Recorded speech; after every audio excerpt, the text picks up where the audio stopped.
তুমি তোমার ফ্রেন্ডকে অনেক সময় হয়তো আস্ক করে থাকো যে, "এটা কি? তুই কি যাবি?" এখন এই যে তুই কি যাবি?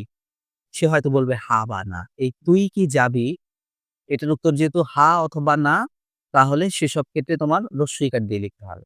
হ্যাঁ এবং যদি না হয় উত্তরটা তখন এটা ই কার দিয়ে লিখতে হবে। কিন্তু যেগুলোতে তোমার উত্তরটা বেশ বড়সড় আকারে আসবে। যেমন তোমার ধরো, "এটা কি?" তখন তুমি বলছো, "এটা একটা বই।" কিসের বই? এটা হুমায়ূন আহমেদের বই। এই যে এটা কি? ওইটাই কি এর বানানটা কিন্তু দীর্ঘ ইকার দিয়ে হচ্ছে। কেন? কারণ উত্তরটা হা বা না নয়।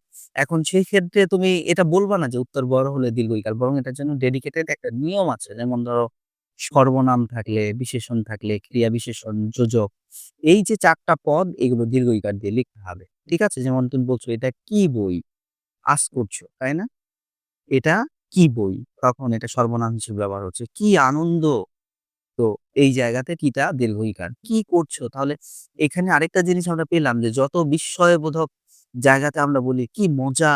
ওই বানানগুলোতে দীর্ঘ ইকার হবে। শুধু একটা ক্ষেত্রে আমরা কি ইকার দিয়ে লিখবো সেটা কোনটা? সেটা হচ্ছে এই যে হ্যাঁ বা না। উত্তর যখন হ্যাঁ অথবা না হবে এটাকে আমরা কিভাবে লিখবো?